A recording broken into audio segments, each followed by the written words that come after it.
안녕하세요. 함께 만드는 언론 시민들의 확성기 딴지 USA입니다.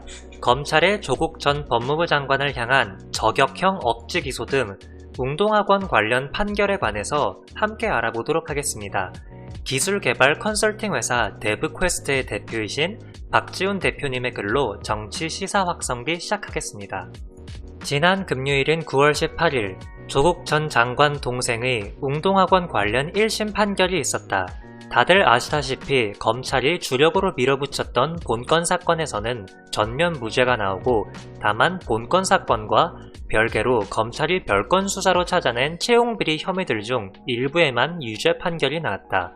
이번 글에서는 이 판결의 분석과 의미를 세세히 살펴보도록 한다. 먼저 아직도 많은 사람들이 잘못 알고 있는 것을 바로잡자면, 이 재판에서 피고인은 단 한 명, 조 전 장관의 동생 조모 씨 뿐이라는 것이다. 즉, 검찰과 언론이 그토록 주연 배우로 세우고 싶어 했던 조국은 공소장에는 아예 이름조차 한번 거론되지 않는다. 당연히 판결문에도 나오지 않는다. 공소장도 판결문도 피의자의 형이라는 명목으로도 억지로 끼워 넣지조차 못했다. 아울러 이 웅동학원 건에는 정경심 교수도 조국 전 장관의 모친도 동생의 전 부인도 기소되지 않았고, 공소장에서 사건의 배경으로 잠깐 언급된 모친을 제외하면 다른 사람들은 전혀 거론조차 되지 않았다. 거기에 유일하게 기소된 동생 조모 씨 역시 본건 사건인 공사비 채권 관련으로는 전면 무죄 판결을 받은 것이다. 이것만 봐도 검찰의 웅동학원 수사는 그야말로 용두무미가 된 것 아닌가. 공소장과 판결문 양쪽 모두에 조국의 이름조차 등장하지 않는다는 것은, 다시 말해 조국과 웅동학원을 연관시키며 떠들었던 그 모든 언론 보도들이 모조리 가짜뉴스였다는 의미이기도 하다. 이것이 바로 이번 판결에서 1차적으로 강조해야 할 가장 중요한 팩트다. 앞서 말했듯이 조 전 장관의 동생 조모 씨가 기소된 혐의들 중 채용비리 관련 혐의들은 완전히 별건으로 진행된 수사의 결과였으며, 조국 전 장관을 겨냥했던 수사의 본래와는 티끌만큼의 관계도 없다. 그조차도 조모 씨에 대한 1차 구속영장이 기각되어 검찰의 체면이 땅에 떨어지자 기어코 동생을 구속을 시키기 위해 뒤늦게 허겁지겁 추가로 수사를 확대해 발굴해낸 것이다. 따라서 채용비리 부분은 일단 논외로 하고, 애초 수사의 본령이었던 웅동학원 채권 관련으로 검찰이 도대체 무슨 혐의로 기소를 했는지부터 살펴보자. 첫째, 2010년 가압류 등기 관련 특정경제범죄법 위반. 둘째, 2017년 제소 관련 특정경제범죄법. 셋째, 2017년 캠코에 대한 강제 집행 면탈. 판결문상 이 세 가지 혐의는 매우 장황하고 이해하기 어려워 보이지만, 사실 이 세 가지 모두 검찰이 주장하는 허위 채권과 직접 관련된 것이다. 이 허위 채권 자체는 오래전에 공소시효가 만료되어 법정에서 따질 수 있는 문제가 아니지만, 검찰은 이 채권으로부터 2차적으로 파생된 사건들을 불법이라며 억지로 기소를 하는 편법 기소를 했다. 이런 이유로 재판부로선 공소 사실이 아님에도 이 허위 채권 여부에 대해 판단해야만 하는 필요가 생겼다. 재판부는 이에 대해 진실된 것일 가능성을 배제할 수 없고, 검사가 제출한 증거만으로는 위 공사대금 채권이 허위 채권이라고 하는 점이 합리적 의심을 배제할 정도로 증명되지 않는다라고 판시했다. 한마디로 허위 채권이라고 주장하는 검찰의 주장에 대해 증거가 한참 부족하다는 것이다. 이 판단으로부터 검찰이 기소한 본건 혐의 3건이 한꺼번에 무너졌다. 이 채권과 은행에서 빌린 채무 등의 경우에 대해서는 조국 백서에서 상세하게 설명한 바 있다. 여기서 세세히 반복할 일은 아니지만, 요컨대 웅동중학교 신축에 소요된 공사비였을 뿐 아무런 논란거리도 아니었던 것이다. 실제로 검찰도 공소장에서 그 공사비 내역에 대해서 한마디의 언급조차 하지 못했다. 사실 이 채권은 무려 20년도 훌쩍 넘은 IMF 당시에 발생한 것이고, 부친의 회사인 고려종합건설 및 동생의 회사 고려시티개발 모두 IMF 당시에 폐업한 회사라 문서 증거도 남아있지 않다. 그럼 뭘로 재판을 하는가? 이런 이유로 이 재판은 서류 등의 증거보다는 주로 20년 이상 전의 기억에 의존한 증언들에 의존해 진행되었다. 검찰 측이 내세운 증인들 중 핵심 증인은 당시 공사의 현장 소장이라는 김모 씨였다. 그 증언은 하도급과 관련해 제가 모를 수 없고 고려시티 개발에 하도급 준 기억은 없다라는 주장이었다. 그런데 현장 소장이라는 직책은 공사 실무를 관리할 뿐 하도급 계약을 체결하거나 관리하는 직책이 전혀 아니다. 또한 당시 갑회사인 고려종합건설과 을회사인 고려시티개발은 각 대표가 부자관계로서 사실상 계열사처럼 운영되었기 때문에 그 업무의 분장은 공사의 내용이 아니라 오직 서류로만 명확히 구분될 수 있었다. 그 서류를 취급하지 않는 직책인 현장 소장이 어떻게 하도급 계약 여부를 안단 말인가? 즉, 계약의 실제 존재 여부에 관련해서는 별다른 의미가 없었던 증언이었던 것이다. 대부분의 언론들은 위의 현장 소장 증언을 대서특필했지만 정작 중요한 증언은 고려종합건설의 당시 경리부장의 입에서 나왔다. 돈의 출납을 맡는 업무 특성상 경리부장 직책이야말로 하도급 관계를 모를 수가 없는 것이다. 그는 철근과 콘크리트 공사는 확실히 했다. 고려시티개발에 공사 대금을 결제한 기업도 있다라며 구체적인 증언을 내놓았다. 이 경리부장의 뒤를 이어서 증언한 당시 관리부장 역시 조 씨가 웅동중 신축공사 계약 등에 처음부터 관여하고 하도급을 받았을 가능성이 크다라는 증언을 내놓았다. 사실 이거로 끝난 것이다. 맡은 직무에 비추어 누구의 증언에 신빙성이 있는가? 게다가 현장 소장의 증언은 정확하게는 저로서는 기억이 없다였을 뿐 전혀 확언이 아니었던 것이다. 확언도 아닌 것을 마치 확실한 증언인 양 대서특필한 언론들은 도대체 무슨 짓을 한 것인가? 사실 이 증언들이 연이어 나오면서 검찰 역시도 해당 공사비 채권 관련은 이미 포기했던 듯하다.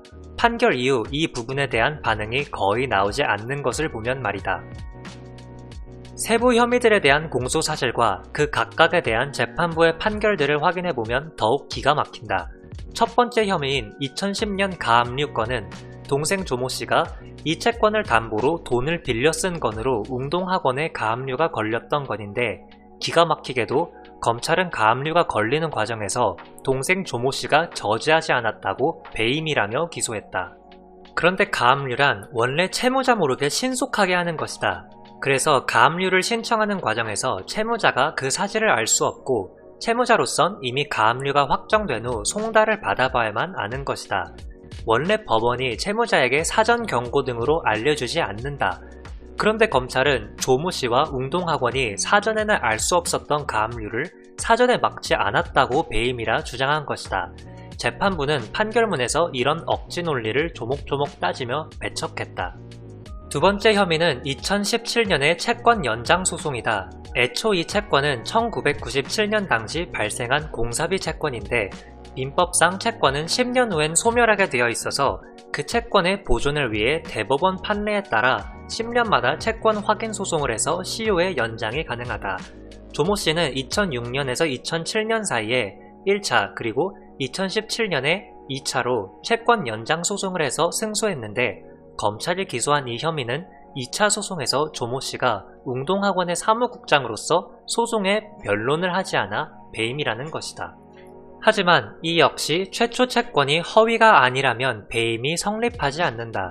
학교 측으로서는 스스로 건축공사를 통해 그런 채무를 졌음을 잘 알고 있으므로 어차피 질 소송에 괜히 변호 비용을 들여 변론을 한다면 그게 오히려 더 배임인 것이다. 당연히 무변론으로 대응하는 게 맞다. 게다가 재판부는 설사 기존 배임이 설사 사실이라고 하더라도 2차 배임으로 인해 실질적 위험도가 커진 것이 전혀 없으므로 법리상으로 이 건으로 배임이 성립할 수 없다고 설명했다. 소송 전후의 채권이 완전히 동일한 채권이라 설사 선행된 배임이 사실이라고 해도 법리상으로 추가로 배임이 성립되지 않는다는 것이다. 판사가 얼치기 검사들을 훈계하는 듯한 장면 아닌가. 마지막 혐의인 강제집행 면탈 역시 바로 위에서 설명한 채권 시효 소송에 대한 것인데 이 소송이 캠코가 웅동학원에 대해 채권을 강제 집행하는 것을 막기 위한 목적도 있었다면서 기소한 것이다. 그런데 재판부는 바로 앞서 살펴본 것과 동일한 이유와 또 캠코가 실질적으로 입은 손해가 없다는 점을 들어 범죄가 구성되지 않는다고 판결했다. 그리고 이 세 혐의 모두의 대전제이자 검찰의 실질적 주장의 핵심은 역시 최초의 동생 채권이 허위라는 것인데 재판부의 판단은 최초의 채권이 허위라고 볼 수 없다고 판시했던 것이다. 한편 별건 수사로 기소된 채용비리와 관련하여 조모 씨가 기소된 건 총 3가지, 세부적으로 나누면 4가지인데 재판부는 이 중 단 한 건만을 유죄로 판단했다. 배임 수재의 경우 본인 직책의 업무가 아니어서 법리상 해당 혐의를 적용하는 것이 불가하다 판단했고, 증거인멸 교사 혐의의 경우 조모 씨가 공범이므로 증거인멸 관련 혐의가 성립될 수 없으며, 증거인멸과 함께 거론한 범인 도피의 경우는 아예 검찰 측의 증명이 너무 턱도 없어 단칼에 무죄라 단언했다. 유일하게 유죄로 선고된 업무 방해의 경우 채용비리에 실제 관여한 사실이 인정되지만 교사 채용이 직책상 본인의 업무가 아니어서 배임 수재 혐의로는 무죄로 판단했던 결과에 반대급부라고 볼 수 있다. 정당한 권한 없이 웅동중학교 채용 과정에 개입해 업무를 방해했다는 것이다. 그런데 판결문에서 이 유죄 취지의 내용을 보면 매우 흥미로운 부분도 있는데, 형량 감경의 주요 사유로 다른 모든 혐의가 무죄라는 매우 특이한 사유가 추가되어 있는 것이다. 업무방해 외에 함께 기소된 특정 경제범죄 가중처벌 등에 관한 법률 위반, 강제집행면탈, 배임수재, 범인도피 등 나머지 대다수의 공소사실이 모두 무죄로 판명된 점. 다른 모든 혐의가 무죄니까 형을 깎아준다? 사실상 검찰이 기소한 매우 무리한 혐의들로 인해 피고인이 겪지 않았어야 했던 고초를 추가로 겪은 데 대한 정상을 참작해 형량을 더 깎아주겠다는 것이다. 또 이런 판결 내용이 알려지자 조중동 등 수구 언론들은 공범들보다 적은 형량이 말이 되느냐며 일제히 떠들어댔는데, 채용비리의 두 공범들은 이미 각각 1년 6개월, 1년의 형량을 받고 확정된 것에 비추어 문제 삼은 것이다. 그런데 사실 재판부는 이미 판결문에서 그에 대한 설명까지도 내놓은 바 있다.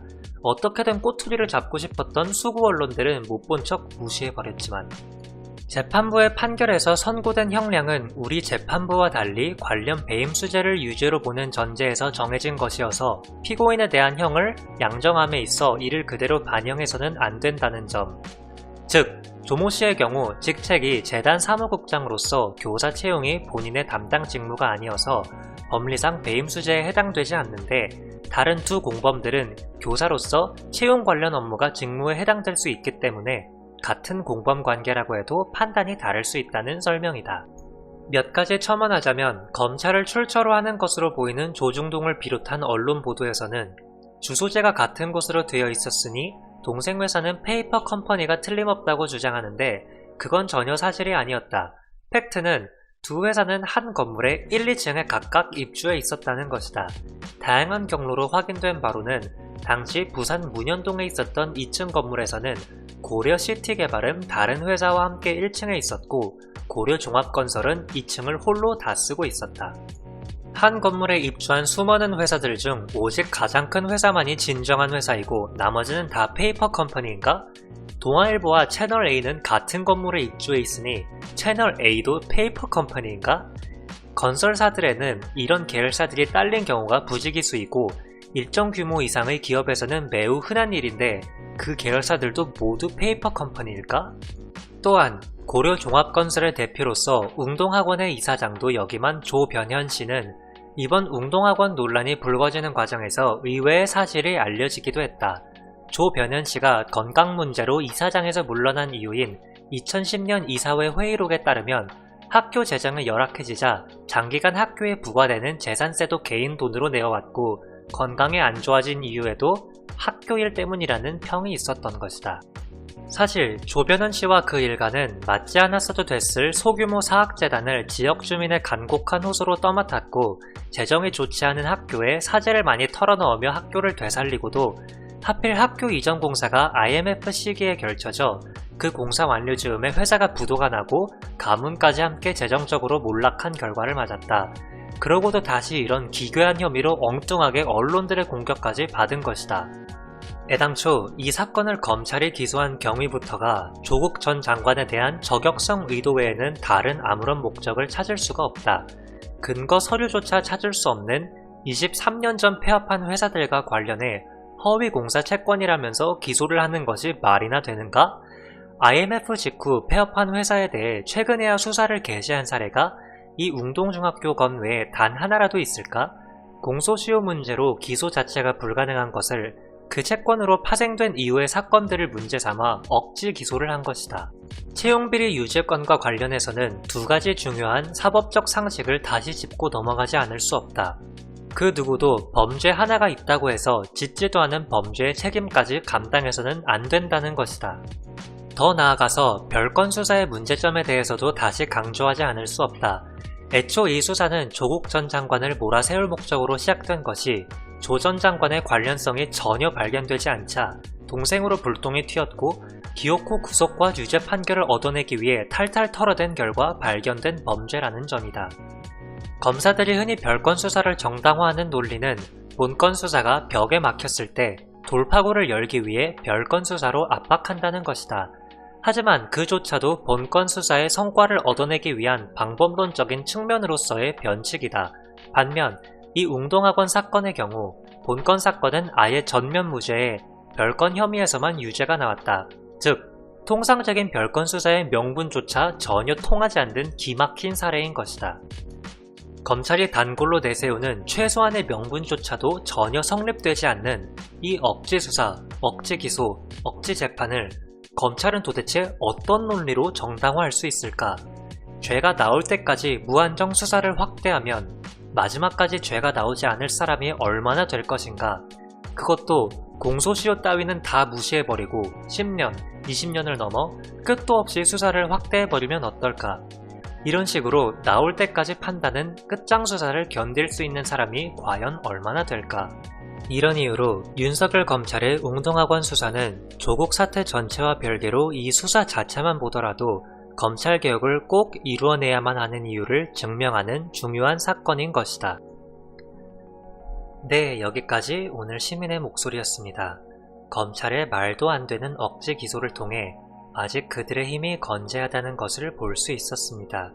우리 시민들도 절대로 지치지 않고 검찰개혁을 끝까지 완수해내야 하겠습니다. 딴지 USA였습니다. 구독과 좋아요 부탁드립니다. 감사합니다.